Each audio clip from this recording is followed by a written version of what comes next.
We are going in the right direction. What they need to fix is the tire is too wide. So that is a monster undertaking because your uprights and your spindles and your all geometry is built around this tire and wheel, right? And each OEM, Toyota, Ford, and Chevy spend millions of dollars in tire validation. Goodyear spends tens of millions of dollars in tire development. So when they went to this car, I think I went on this tangent before. So they went in this car, they wanted to go from the 15-inch wheels to 18-inch wheels to make them look like the car you see on the street, single lug wheel. So it was a whole rethought and reprocess, overall process there. NASCAR or Goodyear wanted to keep the same amount of tire or the air volume in the tire. So if you're going to go bigger wheel, right, it takes air away, capacity away, so they had to go wider. That's why we see handling not being an issue. You got smaller sidewall. Yep. You take away from the sidewall. So you took what you're not seeing on the sidewall with an 18-inch wheel to a 15-inch wheel. You're adding an inch and a half. You're adding it to across to the contact patch. You're adding an inch and a half of tire per corner, right? So 6 inches more of rubber touching the road. That's why you never see handling come into play at Daytona, Talladega, and that race is the way it does because the cars, they're never grip limited at Speedway. If they took an inch of tire away, it would really spice things up. Now, they talked about cutting the old F1 tires where they cut grooves in them. They talked about that. But then ultimately, the softer it gets, the rubber essentially just fills in those slots, right? And it becomes another flat surface. I think it would make your qualifying speeds comparable, but it would make your fall off way more because you just have obviously less rubber on the road and the cars are heavy. So if they wanted to take tire away and take some weight out of the car, that would be more progress in the quote-unquote right direction.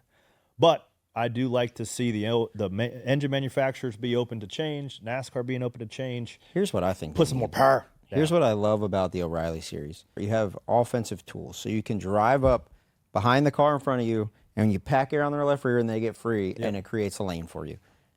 In a Cup car, you have no offensive tools. And you have way more defensive tools because the camera, you don't even have to look. So even with the truck. So the defensive tools are you put your car in front of the other guy, and he just gets tight behind you. That's right. Where in O'Reilly's car, if you try to aero block and put your car in front of them, they can drive to your left rear, and then it packs air under your car and gets you loose. Yep.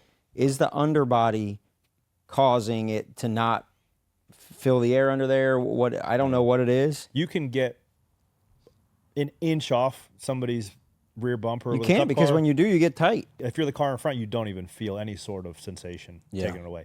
Now, if somebody's on your door, you get tight and put yourself in bad spots there, but there's no effect from the car behind you in terms of what your balance is. So if you could put tires and motor and horsepower out of it, if you can get an offensive tool to where if they could figure out, okay, what creates a car to get pack air on the left rear O'Reilly car, from what if I've you can been get told, that in the Cup Series, it would be bar none the best racing we've ever seen. So what I've been told by aero engineers that are way smarter than me is that when a car in the O'Reilly series rolls up to somebody's left rear, it takes side force away because the effect of the air going around the quarter and off the back kind of holds the front car tugged back, right? You've been to the wind tunnel more hours than you can count. So when you take away the effect of the air going around the left side of the car, then it takes away your side force. It maybe marginally affects your overall rear downforce, but mostly it's a side force effector. Yep. You don't worry about side force with the Cup car because they don't really have any. You get making all your downforce underneath the car, and with the outer body, just your pitch of the car essentially dictates what your downforce is. Which is why they can run side by side on mile and a half. So right? what you gain, what you give up in the ability to affect it in traffic. Okay. They are making positive steps, so I applaud them for that. I thought the race this weekend was great. I think so too. I love Bristol. I would race there weekly if I could. Yeah. But from a fan's point of view and making something an event, if it was just one weekend, that ticket when I was growing up was so hard to get. Yeah. It was a waiting list. It was a wait list. But it's Savannah Bananas now. Yes, and now it's kind of lost its luster. Yesterday was one of the best Cup races I've watched in my life. Every time we go to a new place, Wilkesboro, Rockingham, Kentucky, anytime we go to a new event, it sells out. I got a theory on this. Okay, let's hear it. People want to always go point to the late 2000s, right? 06, 7, 8. It's not even the same world where you see the pictures and everybody's got the signs, or the American flag signs around, and it's packed out.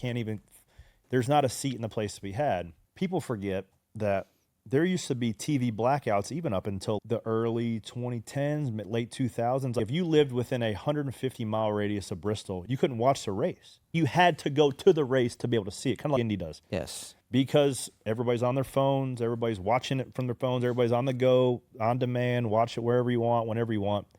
You can just turn it on in the car.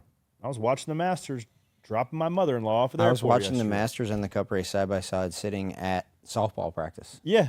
But if you turn it into an event, a special event, then people want to go. It's not just about TV. Yeah. So if you use once a year, Bristol night race, only time you get to see it for a couple years, and then go back to a second date.